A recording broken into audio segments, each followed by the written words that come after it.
You may think you have neighbors from hell, but I can assure you that no matter how bad you think your neighbors are, I can beat that.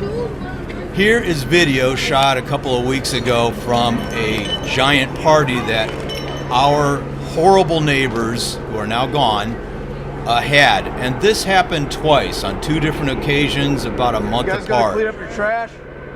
Things were so bad that the police were called, and you can see numerous police cruisers slowly driving up and down our street to clear out the people that attended our neighbor's party. It was horrible. And if you hear the helicopter flying overhead, that's actually a police helicopter that was assisting these officers on the ground to try to clear the party out.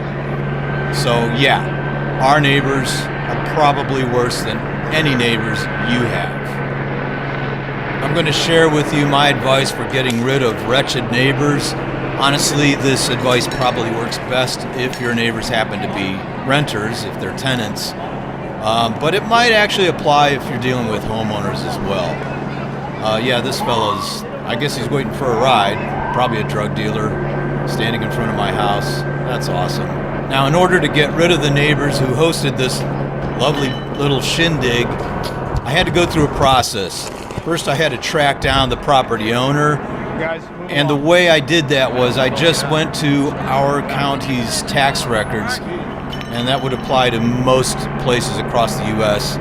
So I went to the county tax records website, and using a little bit of detective work, I was able to track down the owner of the house next door to us, because the owner doesn't occupy the house, obviously, he rents it out. Turns out that the owner actually owns the house through an LLC, or basically a holding company, which owns not only the property next door to us, but several other properties in the area as well. So I was able to locate the entity that owns the house next to us, as well as the guy behind the entity. I was still able to get his name and his business address.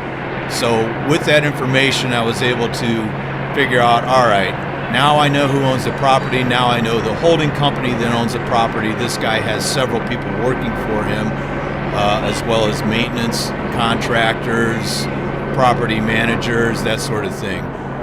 But using the business address of the individual in question, I was able to write up a letter and just, write up all of the many wonderful little tricks that our friends next door were pulling. It wasn't just parties like this. They were also collecting all kinds of refuse in their backyard, so I got photographs of that. They had standing water that sat for weeks, so we had a mosquito problem that was carrying over into our yard. There was a revolving door of apparently subleasing tenants. There was a guy that was, I would say, the primary resident of the house next door, and he was bringing in people for a couple of weeks at a time, renting out a bedroom or maybe just a mattress on a floor, I don't know. And, we'd have just strange people showing up for a couple of weeks, and then they would disappear. This happened a lot. One of them brought in a pretty obnoxious pit bull. On a number of occasions, it woke up my entire family at 2 a.m., 3 a.m., 4 a.m., you get the idea. So, you name it, we had it as far as neighbor from hell behavior goes. So anyways, I wrote a letter to the owner, and I sent it certified, so I had proof that he received it. I also printed out photographs of the property to show how badly it was being treated, to show any damages, because of course any landlord is going to respond to financial losses. So I got pictures of the backyard and all the refuse in the backyard, any damage I could find around the house, and I wrote a good-sized letter just outlining all these behaviors. And I even created this video originally to set up a private YouTube link for this property owner to view. Here we go, buddy. Here goes the party. Here's the police. Here's the helicopter flying around. You get to deal with the whole thing. And by the way, I edited it down, obviously. We had this stuff going on for probably 2-3 hours. So the moral of the story is, if you have a party going on like this next door to you, get video, get audio, record as much as you can, create a link so the property owner or owners can see what's going on. If you're dealing with an Airbnb situation, I would think only 1 or 2 nights of this should be all you need to say, hey, this is what's going on in your property, we're sick of it, do something about it, or we'll take legal action. It should be noted that this party was a creation of social media.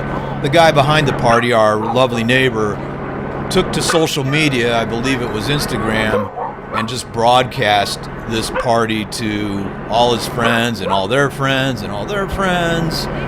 And the result was, I don't know, 500, 600, 700, maybe 1,000 kids. And I say kids because a lot of the people I saw streaming out of this character's backyard were minors. So we had a social media phenomenon taking place right next door to us. And I don't know the numbers, but it was hundreds of people.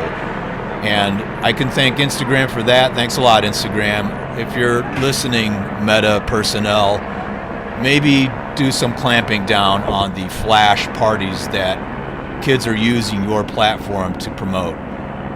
Oh, and I'd like to add for you Meta personnel, after this party took place, a couple of very young females appeared at the property. I want to say maybe 15, 16 years old, but definitely minors. And they just started living at the property for a number of weeks. Turns out that these females were runaways. I found this out through our local police department. So Meta, not only is your platform being used to promote destructive parties, it's also being used to help runaways. Good for you. After this party took place, it was about maybe 6-7 weeks before the idiot who lived in the house next door to us finally cleared out. Like I said, it's a process. You can't get people evicted overnight, but that letter helped me get rid of him quickly. Okay, here's my letter. Feel free to use it yourself. It has been edited to protect the innocent, but I made sure to list as many, let's just say, violations against civil society as I could come up with. And I also tried to make note of anything that would get a landlord's attention, specifically things that would affect that person's wallet, property damage, for example. So go ahead and use this letter, and I would also suggest that you get recordings and put them up on YouTube in the form of a private link. The last paragraph of this letter mentions billing the owner for any issues. That's where small claims court would come in handy. Well, our story has a happy ending. Here's a view of one of several truckloads of refuse being hauled away from the property next door after the idiot was evicted. Beautiful sight. I don't know how many truckloads were involved, maybe 5 or 6 of these, but you can see there's furniture, mattresses, all kinds of crap being hauled away. So if this is your situation, hope my advice helps you. If it did, please subscribe to my channel, and please note that most of my videos are DIY related. They're not relating to obnoxious situations like this. Thanks for watching at any rate.